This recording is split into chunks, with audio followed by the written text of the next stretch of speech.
Welcome back. Last video में हमने health assessment का चैप्टर स्टार्ट किया था, assessment of nose, mouth and throat का। उसमें हमने एक दो पार्ट में उसके असेसमेंट की बात की थी। आज हम माउथ एंड थ्रोट के असेसमेंट की बात करेंगे कि माउथ और थ्रोट को किस तरीके से असेस किया जाता है।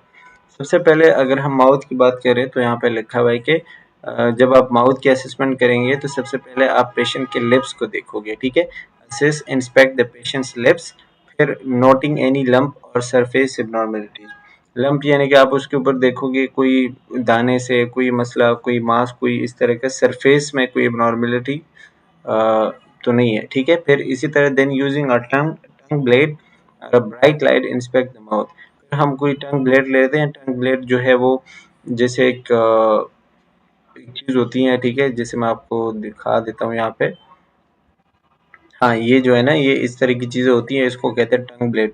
हम यूज करते हैं किसके लिए, जब हम माउथ इंस्पेक्शन कर रहे होते हैं तो इससे हम मुंह खुलवाते हैं, ठीक है। या फिर आप देख सकते हैं कि कोई ऑर्गन जैसे जबान को सप्रेस करना पड़ता है या फिर इस तरह का कोई दूसरा हमने काम करना पड़ता है, तो उसमें जो है वो ये जैसे आप देख रहे हो ना, तो ये टंग ब्लेड हम यूज करते हैं ताकि हमें जो चीज़ हमने देखनी होती है उसमें आसानी हो, ठीक है। तो इसी तरह का हम ये चीज़ें यूज़ करते हैं।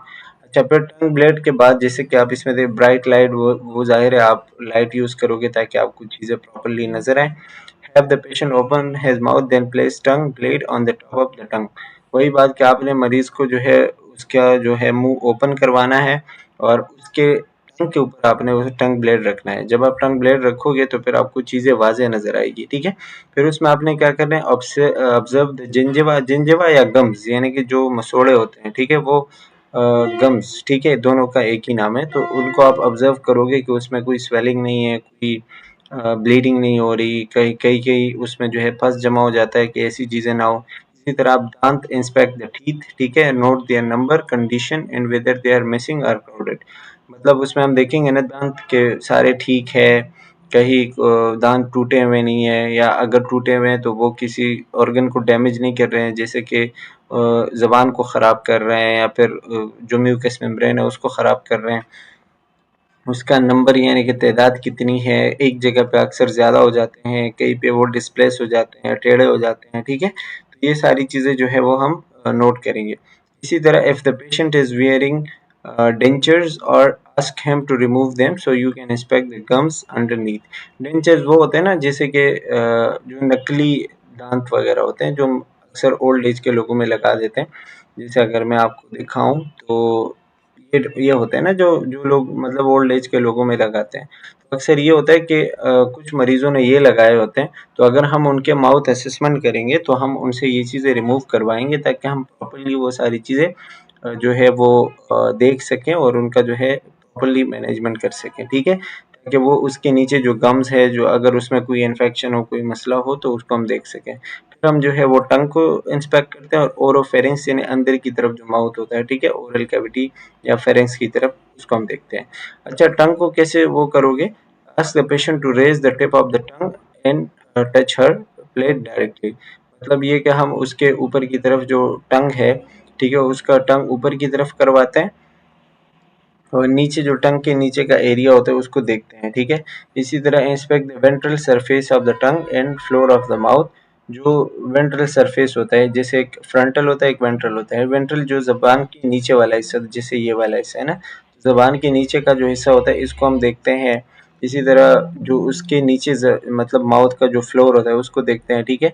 और फिर क्या करते हैं, wrap a piece of gauze around the tip of the tongue and move the tongue first to one side and then the other side to inspect lateral borders। हम एक पट्टी या फिर एक गॉस पीस लेते हैं ना, जैसे कि आप देखते हो, और उससे जो है टंग को पकड़ते हैं और एक साइड से और दूसरी साइड से देखते हैं। अब इसके देखने का मकसद क्या होता है कि आप जो है ये देखोगे कि टंग के दोनों जो हिस्से होते हैं यानी जो बॉर्डर्स होते हैं वो बिल्कुल स्मूथ हो, उसमें कोई मसला ना हो, ठीक है, और उसमें कोई खराबी, कोई जख्म, कोई मतलब खराश या फिर इस तरह का कोई लीजन कोई निशान ना हो, ठीक है। अगर इस तरह की कोई चीज़ है तो वो हमने नोट करना होता है, फिर उसका मैनेजमेंट करना होता है। अब नॉर्मली जैसे लिप्स है ना, तो लिप्स आपको किस तरीके से नज़र आएंगे। Lips should be pink, moist, symmetrical and without any lesion. Lips जो है उनका कलर पिंक होता है, थोड़े से मॉइस्ट होते हैं, यानी कि नमी होती है उसमें, दोनों एक ही शेप के होते हैं, एक ही साइज के होते हैं, ठीक है। और उसमें कोई लीजन जो है वो नहीं होना चाहिए, ठीक है। जैसे इसमें देखते हैं को जो डार्क कलर के लोग होते हैं ना, जैसे इसमें दे में हैव अ ब्लूइश ह्यू और flecked pigmentation in dark skin people. जैसे कि कुछ लोग जिनका कलर बहुत ज़्यादा डार्क होता है, तो जब आप उनके लिप्स को देखोगे तो लिप्स के ऊपर आपको ऐसे ब्लूइश कलर के पिगमेंट्स नज़र आएंगे, जो उनके लिए नॉर्मल है, ठीक है। ये नहीं कि अगर आपने ऐसी चीज़ें देखी तो फिर आप उनका इलाज शुरू कर दो। डार्क कलर के लोगों में ये चीज़ें नॉर्मल होती है, ठीक है। अच्छा, ओरल म्यूकोजा वो होता है ना, जैसे आप माउथ के अंदर की जो लेयर्स होती हैं उसको कहते हैं। ये भी पिंक होते हैं, स्मूथ होते हैं, मॉइस्ट होते हैं और इसमें कोई ज़ख्म वगैरह नहीं होता, और स्पेशली कोई बदबू भी यहाँ से नहीं आनी चाहिए, ठीक है। तो अगर इस तरह की चीज़ें हैं, जैसे पिंक नहीं है, उसका कलर चेंज हुआ है, ठीक है, उसमें कोई ज़ख्म है, उससे बदबू आ रही है, या उसमें कोई ऐसी लीजन्स है, तो उससे हम जो है वो पता लगाते हैं। इसी तरह जिंजिवा जो है, जिसको हम कहते हैं गम्स, ठीक है, तो गम्स भी पिंक कलर के होते हैं, स्मूथ होते हैं, मॉइस्ट होते हैं, और उसके आपको बॉर्डर्स बिल्कुल क्लियर नज़र आएंगे। आपको पता चलेगा कि दोनों, यानी कि जो दांतों के बीच में होते हैं ना, तो बिल्कुल क्लियर होंगे, ठीक है। अब वो कभी बाहर नहीं आएंगे, या फिर बहुत ज़्यादा रेड नहीं होंगे, और इन्फ्लेम्ड नहीं होंगे, नॉर्मल, मतलब उसमें स्वेलिंग नहीं होगी, कोई ज़ख्म नहीं होगा, कोई पस वगैरह जमा नहीं हुआ होगा। अगर इस तरह की चीज़ें होंगी तो फिर वो मतलब नोट करने की काबिल होती है। इसी तरह अगर हम ओरोफेरिंक्स की बात करें, तो ओरोफेरिंक्स यानी कि ज़बान या फिर मुंह के अंदर का जो हिस्सा होता है, ठीक है, जैसे ये आप देख रहे हो, तो इसमें हम क्या करते हैं, inspect the patient's oropharynx by asking him to open his mouth you while you shine pin light. वही बात कि जब आप उसका ओरोफेरिंक्स देखोगे तो उसका मुंह जो है ओपन करवाना पड़ेगा, और फिर मैं मतलब उसके जो पिन लाइट होती हैं, यानी जो लाइट है, वो आप उसके माउथ के ऊपर जो है वो थ्रो करोगे, तो आपको अंदर जो तालू और जो पैलेट होगा वो सब कुछ नज़र आएगा, ठीक है। शायद आपको वो टंग प्लेट की जो हमने बात की वो आप उसमें इंसर्ट करो, तो उसके लिए हम चीज़ें देखते हैं, ठीक है। तो जब हम वो इंसर्ट करते हैं तो ज़बान उससे कुछ करते हैं नीचे की तरफ, और इसी तरीके से जो है वो ऑर्गन प्रॉपरली नज़र आ रहे होते हैं। अच्छा, अब इसमें हम कभी-कभी क्या करते हैं, जैसे लिखा है place the tongue blade slightly off the center avoid eliciting a gag reflex. यानी जब आप वो यूज़ कर रहे होते हो ना, तो बिल्कुल आपने, यानी कि ज़बान के बिल्कुल लास्ट तक नहीं जाना वो ब्लेड के लेकर, ठीक है। आपने बीच-बीच में से कहीं उसको जो है वो मतलब दबाना है, जैसे यहाँ से दबाना है, बिल्कुल लास्ट तक नहीं जाना, क्योंकि जब लास्ट तक आप जाते हो ना, तो गैग रिफ्लेक्स होता है। गैग रिफ्लेक्स यानी जैसे बंदे के उल्टी जैसे आती है ना, तो वो चीज़ ना हो, इसीलिए आप जो है वो बिल्कुल लास्ट तक नहीं जाएंगे, यहाँ बीच बीच में से आप ज़बान को सप्रेस करेंगे। कभी कभी हम ये करते हैं कि गेग रिफ्लेक्स मालूम करने के लिए हम ये करते हैं, मतलब हम जा रहे हैं कि मरीज को गेग रिफ्लेक्स आ रहा है, यानी वो उल्टी टाइप आ रही होती है, ठीक है, या हम अगर वो चीज़ चेक करते हैं या करना चाह रहे होते हैं, तो फिर हम यहाँ पे वो प्रेस करते हैं। लेकिन नॉर्मली अगर आप ज़बान या माउथ की इंस्पेक्शन कर रहे होते हैं तो आप इतना अंदर की तरफ नहीं जाते, ठीक है। अच्छा, observe for movement of the soft palate and uvula. जब आप ये करेंगे तो उसमें यूवेला जो है वो मूव करना शुरू करेगा, ठीक है। नोट लंप, लीजन, अल्सर और एडिमा ऑफ द लिप्स और टंग। और इसी तरह की अगर कोई एडिमा है, जख्म है, अल्सर है लिप्स पर या टंग के ऊपर, ठीक है, तो वो आपने यहाँ पे नोट करना होता है। अच्छा, फिर जो है finally assess the tongue's gag reflex by gently touching the back of the pharynx. वो जो गेग रिफ्लेक्स का मैंने बताया कि अगर उसको आप मालूम करना चाहते हैं तो आप जो है वो ये ज़बान के बिल्कुल लास्ट पे थोड़ा सा टच करेंगे ना, तो मरीज को वो आएगा। जैसे अगर आप करना चाहते हैं तो अभी भी आप कर सकते हैं। जब आप अपने ज़बान के बिल्कुल लास्ट पॉइंट को अंदर की तरफ टच करेंगे ना, तो आपका एक उल्टी टाइप आएगी, और उसको कहते हैं गेग रिफ्लेक्स, ठीक है। अच्छा, विद अ वाइट कॉटन, उसमें जो है आप मतलब वाइट कॉटन से वो कर सकते हैं। अच्छा, इसी तरह टंग जो है, टंग का नॉर्मल वो क्या होता है, नॉर्मल स्ट्रक्चर कि टंग जो है वो मिड लाइन में, यानी कि बीच में होनी चाहिए, moist, pink and free from lesion. ये तो वही पुरानी बात है, ठीक है। अच्छा, it should have a smooth posterior surface, यानी इसके पीछे का जो तरफ है वो बिल्कुल स्मूथ यानी कि बिल्कुल ठीक-ठाक होना चाहिए, ठीक है? और स्लाइटली रफ एंटीरियर सरफेस, लेकिन आगे का जो हिस्सा होता है ऊपर का, वो थोड़ा-सा क्या होता है, रफ होता है। मतलब जैसे ऊपर से ज़बान बिल्कुल स्मूथ नहीं होती, नीचे से स्मूथ होती है। ये इसके लिए नॉर्मल है, ठीक है? अगर नीचे से भी फॉर एग्ज़ाम्पल रफ हो गई तो आपको फिर वो चीज़ नोट करनी होती है और वो नॉर्मल नहीं होता, ठीक है? अच्छा, it should move easily in all direction, जैसे हम अपनी ज़बान को हर डायरेक्शन में मूव करवा सकते हैं। Lie straight to the front at rest, और अगर वो रेस्ट में है तो मतलब बिल्कुल आगे की तरफ होगी। लेकिन बंदे के अंदर ये एबिलिटी हो कि वो अपनी ज़बान को हर तरफ में मूव करवा सकता है, ठीक है? अच्छा, ओरोफेरिंक्स और यूवेला जो हमने पहले बात की, ये यूवेला है और इसके पीछे का जो एरिया होता है वो ओरोफेरिंक्स कहलाता है, ठीक है? तो ये भी पिंक और मॉइस्ट होता है, इसमें भी कोई इन्फ्लेमेशन या एक्सुडेट नहीं होना चाहिए। इन्फ्लेमेशन यानी कोई स्वेलिंग, कोई इस तरह की सूजन नहीं होनी चाहिए। एक्सुडेट क्या होता है कि जो पस वगैरह होता है या ज़ख्म बनने के बाद जो पीप बनता है ना, तो वो चीज़ें इसमें नहीं होती। मतलब ये मैं आपको जो बता रहा हूँ कि नहीं होनी चाहिए या नहीं होती, तो ये नॉर्मल मैं बता रहा हूँ। अगर आपको ये चीज़ें नज़र आ रही है तो वो आपने नोट करनी होती है और हेल्थ असेसमेंट के में जो है मतलब उसका आगे जाके इलाज करना होता है, ठीक है? इसी तरह टॉन्सिल्स, टॉन्सिल में हमने वो लास्ट वीडियो में भी पढ़ा था कि टॉन्सिल जो है वो भी पिंक होते हैं विदाउट हाइपरट्रॉफी। हाइपरट्रॉफी का मतलब ये होता है कि टॉन्सिल्स का साइज बड़ा नहीं होना चाहिए, जैसे अक्सर लोगों में जो है वो साइज बड़ा हो जाता है। आप देखते हैं यहाँ पे टॉन्सिल्स है, ठीक है, आपको नजर आ रहे हैं। अगर ये बहुत बड़े हो जाते हैं तो ये जो है इस जगह तक आ जाते हैं, मतलब ये यूवेला तक पहुंच जाते हैं। तो फिर जब कोई बंदा खा रहा होता है कुछ तो उसको फॉलो करने में मुश्किल होती है, ठीक है? तो ये जो है इस तरीके के होते हैं नॉर्मली।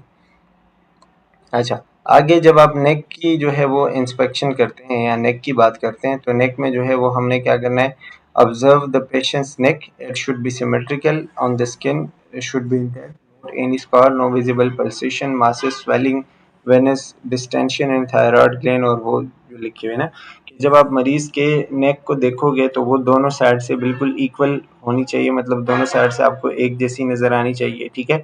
उसमें अगर कोई जख्म है, कोई स्कार है, ठीक है, तो वो नहीं होना चाहिए, अगर है तो नोट करना है, ठीक है? अच्छा, इसी तरह नेक में आपको कोई विजिबल पल्स नजर नहीं आता। पल्स का मतलब जैसे धड़कन होती है ना, तो जगह जगह हमें फील होता है, लेकिन अगर वेन ये नेक में यानी आपको फील तो होगा, वो तो नॉर्मल है। लेकिन अगर आपको दूर से नजर आ रहा है कि ऐसे कोई चीज धड़क रही है, तो वो नॉर्मल नहीं होता, ठीक है? कोई मास यानी कोई स्वेलिंग है, कोई इस तरह का वेन जो है वो बिल्कुल बाहर की तरफ आपको बिल्कुल क्लियर नजर आ रहा है, ठीक है, तो ये नहीं। या फिर अक्सर जो है वो थायराइड ग्लैंड या लिम्फ नोड जो है वो इनलार्ज हो जाते हैं, तो ये मतलब चीज़ें जो है वो नहीं होनी चाहिए, ठीक है? Ask the patient to move his neck through the entire range of motion, और मरीज से हम बोलते हैं कि भाई आप अपना नेक जो है ना वो मूव करवाओ इधर उधर, मतलब राइट लेफ्ट और ऊपर नीचे, उसको बोलते हैं कि देखें। तो इससे हम क्या करते हैं, मरीज का रेंज ऑफ मोशन देखते हैं कि वो किन किन साइड्स पे देख सकता है। अच्छा, फिर आते हैं पेल्पेशन की बात। पेल्पेशन में जो है यहाँ पे आपको जो है ये बताया हुआ है ना, तो पेल्पेशन में आप डिफरेंट चीज़ें करते हैं, जैसे for example palpate the patient neck using the finger pads end of both hand, दोनों हाथों के जो मतलब फिंगर्स होते हैं, ठीक है, उसको यूज करते हुए हम करते हैं। तो इसमें हम क्या, लिम्फ नोड का साइज देखते हैं, उसका शेप, उसकी मोबिलिटी, कंसिस्टेंट है, टेम्परेचर, टेंडरनेस बताया था कि जब अगर उसको दर्द हो रहा है, ठीक है, और दोनों साइड पे लिम्फ नोड्स देखेंगे कि इक्वल है या नहीं। असल में ये चीज़ें आपको प्रैक्टिस के साथ आएंगी कि जितना जितना मतलब आप मरीज का असेसमेंट करते हैं तो आपको चीज़ें बेहतर समझ आती है, ठीक है?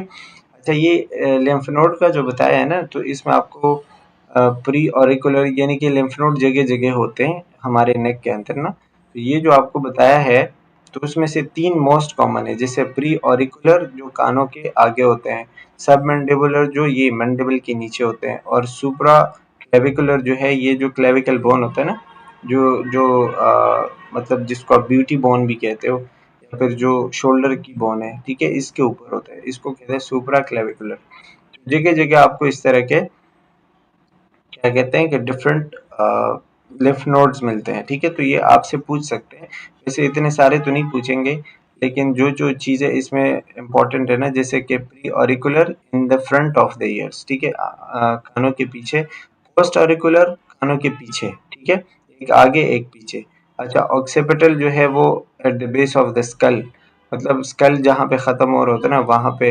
इसी तरह टॉन्सिलर जो है वो मैंडिबल के एंगल पे होता है। जैसे मैं आपको ये बताऊँ, ये जो है ना जहाँ पे मैंडिबल का एंगल आ रहा है, ठीक है, तो इस जगह पे जो है वो आपको मिलेगा। तो ये डिफरेंट है, सुपरफिशियल सर्वाइकल, पोस्टीरियर सर्वाइकल, लेकिन आपको मेनली ये 3 याद रखने हैं कि ये कौन-कौन से हैं, ठीक है? अच्छा, फिर ये जो आपको बताया मेमोरी बॉडी के, आप जो है वो किसी भी नेक असेसमेंट को याद रखने के लिए आपने क्या एक वर्ड याद रखें, दैट इज स्पेंड, ठीक है। स्पेंड में मतलब आपने स्वेलिंग देखनी है, पीछे पल्सेशंस देखने हैं, एनलार्जमेंट ऑफ थायराइड ग्लैंड या लिम्फ देखना है, ठीक है। नेक के अंदर कोई मास हो वो देखना है, और डिस्टेंशन, डिस्टेंशन यानी कोई कोई क्या कहते हैं, कोई आपको बिल्कुल वाज़ेह हो उसमें वेन वगैरह नज़र आ रही हो ना, तो ये मतलब सबका शॉर्टकट है कि आपको एक वर्ड याद रखना है तो उसमें से आपको सारी चीज़ें क्लियर हो जाएंगी। अच्छा, फिर इसी तरह जो है then palpate the trachea which is normally located mid line in the neck and the thyroid, ठीक है। तो फिर उसके बाद हम आते हैं ट्रेकिया के ऊपर, जो कि हमारे नेक के बिल्कुल बीच में पाया जाता है, ठीक है। इसको palpate कैसे करेंगे कि हम अपनी जो उंगली है ये यहाँ पे देखें, अब ये जो जगह है ना, ये यहाँ पे आपका पाया जाएगा ट्रेकिया। ये जो जगह है यहाँ पे आपका मसल होता है, जो स्टेरनोमेस्टार्ड मसल होता है ना, वहाँ पे पाया जाएगा। इनके बीच में हम एक उंगली रखते हैं और इस साइड पे भी करते हैं, मतलब यही काम इस साइड पे भी करते हैं और इस साइड। तो दोनों का फासला जो है वो सेम होना चाहिए। अगर फासला सेम हो तो ठीक है, फासला सेम नहीं हो तो फिर हमने वो चीज़ नोट करनी होती है। यहाँ पे लिखा है कि place your finger along one side the trachea, assess the distance between the trachea's outer edge and the sternum muscle. मतलब आपने उंगली रखी तो आप इनके बीच में डिस्टेंस को जो है वो देखोगे, ठीक है।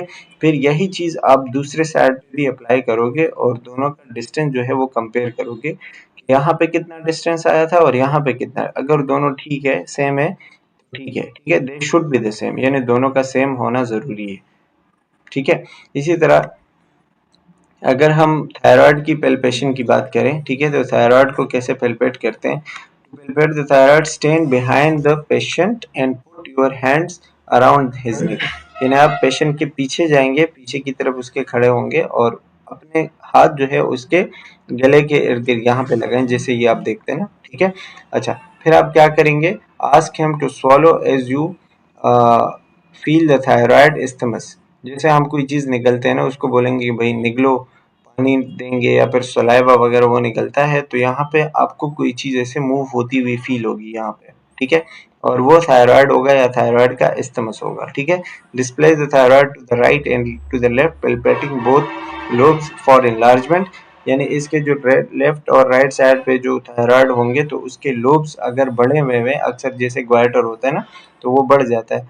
नॉर्मली वो हमें तो नज़र आ जाता है, लेकिन कभी-कभी थोड़ी-सी उसमें स्वेलिंग होती है, तो हमने उसको फ़ील करना होता है, ठीक है? तो वो हम देखते हैं, नोड्यूल्स है, कोई टेंडरनेस है, कोई इस तरह का आपको एक अलग फ़ीलिंग आ रही है उसमें एब्नॉर्मल, ठीक है? तो वो आपने जो है वो नोट करना होता है।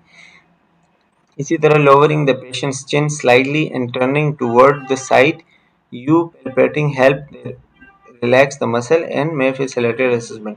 जिसे मरीज को हम बोलते हैं कि आप अपनी चिन जो है वो नीचे की तरफ करें थोड़ी सी, ठीक है, और फिर उसको साइड पे देखने को बोलते हैं।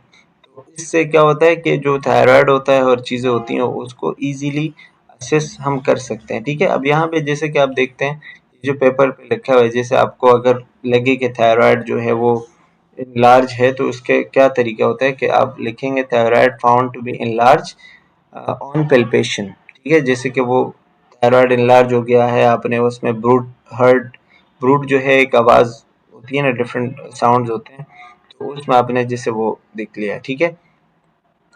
ऑस्कल्टेशन भी करते हैं। ऑस्कल्टेशन में हम क्या करते हैं कि मरीज के, ऑस्कल्टेशन का मतलब क्या होता है, जैसे डिफरेंट आवाज़ें हम सुनते हैं ना, तो आवाज़ें सुनने के लिए आप स्टेथोस्कोप यूज़ करेंगे। और आवाज़ सुनने के लिए यानी अदर देन हार्ट अगर आप सुनते हैं ना, तो आप वो स्टेथोस्कोप का बेल यूज़ करते हैं। एक उसका डायफ्राम होता है, उसका बेल होता है ना, तो डायफ्राम के पीछे का जो एरिया होता है वो कहलाता है बेल, ठीक है। जैसे अगर मैं आपको चलो दिखा देता हूँ ये, ठीक है। तो स्टेथोस्कोप का जो बेल होगा, चले आ, अगर इसका वो आएगा, हाँ पिक्चर आएगी ना, देखें ये जो होता है ना, ये आप जब स्टेथोस्कोप को देखते हो तो इसमें 2 एरिया होते हैं आवाज़ सुनने के लिए। एक तो इसका ये एरिया है ना, जो नीचे का बड़ा एरिया होता है, उसको कहते हैं डायफ्राम, और जो इसके पीछे का एरिया होता है इसको कहते हैं बेल। ठीक है? तो जब हम बॉडी का कोई दूसरा यानी हार्ट को, जब हार्ट के ऊपर लगाते हैं तो ये लगाते हैं ना, वो तो अलग बात है। लेकिन जब आप बॉडी में किसी दूसरे ऑर्गन का साउंड सुनना चाह रहे होते हो तो फिर हम ये बेल से सुनते हैं। ठीक है? तो ये लगाते हैं फिर उस जगह पे। तो इसीलिए यहाँ पे लिखा हुआ है कि using the bell of the stethoscope, यानी आप जब उसका, यानी आपने नेक में यहाँ पे जो है स्टेथोस्कोप लगाया तो आप उसका बेल जो है वो यहाँ पे रखोगे। ठीक है? और listen to the carotid arteries, यहाँ पे आर्टरीज जारी होती है ऊपर ब्रेन की तरफ ना, उसको कहते हैं कैरोटिड आर्टरीज। उसमें हम एक साउंड सुनते हैं, मतलब उसमें जो ब्लड फ्लो जा रहा होता है ना, तो उसकी आवाज आ रही होती है। Ask the patient to hold his breath while you listen, prevent breath sounds from interfering with the sound of the circulation। इसमें ये होता है कि जब आप ये आवाज़ सुनने की कोशिश करते हैं तो मरीज को हम बोलते हैं कि आप अपनी सांस को रोकें, क्योंकि सांस लेने की भी उसमें आवाज़ आ रही होगी तो आप कंफ्यूज होंगे, तो इसलिए हम उसकी सांस रुकवाते हैं ताकि ब्लड की आवाज़ बिल्कुल साफ आए। ठीक है? तो उसमें अगर कोई ब्रूट्स ब्रूट्स मतलब एक नॉर्मल साउंड होता है, ठीक है, या फिर इस तरह की चीज़ें होती है, तो उसमें जो है हमें पता चलता है कि भाई ब्लड फ्लो ठीक नहीं है। If you detect an enlarged thyroid during palpation, also auscultate the thyroid area। अगर आपको लगे कि भाई इस बंदे का थायराइड स्वेल हो गया है तो फिर आप थायराइड को भी अस्कल्टेट कर सकते हो, और इसमें भी आपको ऐसे रश साउंड जैसे हवा चल रही होती ना, इसी तरह की आवाज़ आपको नज़र आएगी। और अगर इसी तरह की आवाज़ आपको नज़र नहीं, सॉरी, सुनाई दी, ठीक है, तो इसका मतलब ये होता है कि बंदे का हाइपर मेटाबॉलिक स्टेट है। हाइपर मेटाबॉलिक स्टेट यानी उसका थायराइड जो है वो ज़्यादा काम कर रहा है, वो हाइपरथायरायडिज्म में जा सकता है, उससे हार्मोन ज़्यादा रिलीज़ होते हैं। हाइपरथायरायडिज्म एक अलग केस है जो कि मैं आपको नेक्स्ट वीडियो में बताऊँगा। ठीक है? So that's all about this part of assessment of mouth and neck. Next video में हम इंशाल्लाह एबनॉर्मेलिटीज़ डिस्कस करेंगे, नोज़ की, माउथ की और नेक की। ठीक है? So that's all. Thank you for watching. Take care. Bye bye.